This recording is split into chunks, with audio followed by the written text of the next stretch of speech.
Assalamualaikum warahmatullahi wabarakatuh. Perkenalkan, saya Desri Maina Putri Parenza. Di sini saya memenuhi tugas mata kuliah metodologi penelitian. Baik, materi kali ini yaitu desain riset. Desain riset merupakan langkah utama dalam membagikan arah pada permasalahan riset. Desain riset merupakan rencana totalitas yang berkaitan dengan aspek desain lengkap dari tipe riset, pendekatan pengumpulan informasi, desain eksperimental, serta pendekatan statistik buat ilustrasi informasi. Desain riset dibutuhkan oleh periset dalam membimbingnya dari perspektif tipe informasi yang bisa digunakan, tata cara pengumpulan yang bisa diterapkan, dan tata cara yang sesuai bagi permasalahan yang dialami serta mendapatkan hasil yang konkret. Desain riset merupakan strategi terencana yang digunakan peneliti untuk mengintegrasikan seluruh komponen penelitian secara logis dan sistematis. Tujuannya adalah untuk membahas dan menganalisis fokus penelitian secara mendalam. Lalu ada pula desain riset yang umumnya digunakan. Yang pertama, eksperimental, yaitu untuk menguji hubungan sebab akibat antara variabel. Yang kedua, survei atau cross-sectional, yaitu untuk mengumpulkan data dari sampel populasi pada satu waktu. Yang ketiga adalah longitudinal, yaitu untuk mengumpulkan data dari sampel populasi pada beberapa waktu berbeda. Yang keempat, yaitu studi kasus untuk mempelajari satu kasus secara mendalam. Lalu yang terakhir ada komparatif, yaitu untuk membandingkan dua atau lebih kelompok. Ada pula manfaat dari desain riset. Umar menyebutkan bahwa terdapat dua manfaat utama dari desain riset. Yang pertama, terkait dengan identifikasi atau pengembangan prosedur dan pengaturan logistik yang diperlukan dalam kerja penelitian. Dan yang kedua, menekankan pada pentingnya kualitas prosedur-prosedur tersebut dalam kaitannya dengan validitas. Ada pula tujuan desain riset. Tujuan desain riset yang baik adalah memberikan hasil yang dinilai dapat dipercaya. Kredibilitas mengacu pada seberapa luas hasilnya mendekati realitas dan dipertimbangkan sebagai sesuatu yang dapat dipercaya dan masuk akal. Kredibilitas menjadi lebih kuat jika desain riset mempertimbangkan sumber-sumber bias yang dapat mengubah temuan. Bias yang dimaksud adalah suatu bentuk salah sistematik, suatu faktor yang mempengaruhi hasil dan merusak mutu penelitian. Ada pula jenis-jenis desain riset.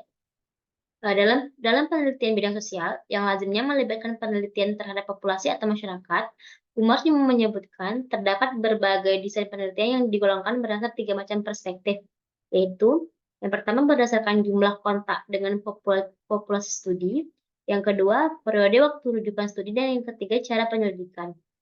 Berdasarkan jumlah kontak dengan populasi studi, ada 3 desain. Yang pertama cross-sectional, yang kedua sebelum dan sesudah, dan yang ketiga longitudinal.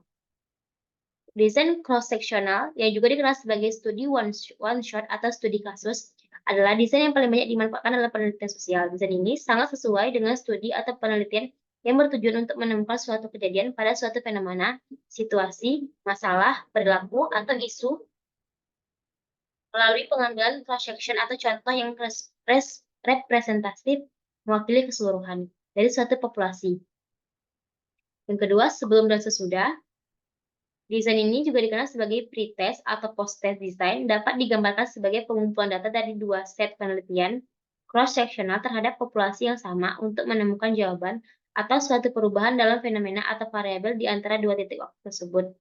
Perubahan ditentukan atau diukur dengan membandingkan perbedaan pada fenomena atau variabel sebelum dan sesudah perlakuan intervensi. Yang ketiga yaitu desain longitudinal. Desain longitudinal dalam studi populasi dilakukan secara berulang atau berkala dalam interval waktu tertentu. Biasanya, dalam jangka waktu yang diaplikasikan bervariasi bergantung pada informasi yang dibutuhkan dalam penelitian itu sendiri. Lalu yang kedua, periode waktu rujukan studi ada 3 desain. Yang pertama, desain retrospektif, yaitu mengamati atau menyelidiki suatu fenomena, situasi, masalah, atau isu yang telah terjadi pada masa lampau. Lazimnya, jenis studi ini mengamati data yang terjadi pada masa lampau atau didasarkan pada responden yang diminta untuk merespon terhadap pertanyaan yang dirancang untuk menggali kejadian, fenomena, situasi pada masa lampau. Penelitian yang banyak menggunakan desain ini lazimnya adalah penelitian yang terkait dengan sejarah atau yang terkait dengan sosiologi. Lalu yang kedua ada desain prospektif. Studi ini merujuk pada kejadian suatu fenomena, situasi, masalah, perilaku, atau dampak pada masa akan datang. Penelitian eksperimen biasanya digolongkan ke dalam situasi prospektif karena peneliti harus menunggu suatu intervensi atau perlakuan memberi dampak atau pengaruh terhadap suatu populasi. Hal yang ketiga ada studi retrospektif prospektif. Studi ini fokus pada kajian pola yang terjadi pada suatu fenomena pada masa lampau dan mengamati atau mempelajarinya untuk masa depan.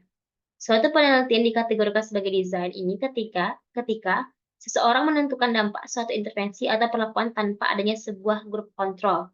Dengan pengertian ini, hampir semua studi sebelum dan sesudah jika dijalankan tanpa adanya kontrol, yaitu ketika baseline-nya dibangun dari populasi yang sama dengan sebelum ada perlakuan atau intervensi, dapat dikategorikan sebagai studi retrospektif prospektif.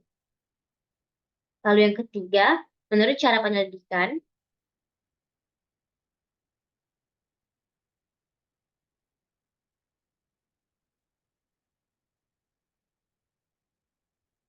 itulah tadi presentasi dari saya. Saya akhiri. Wassalamualaikum warahmatullahi wabarakatuh.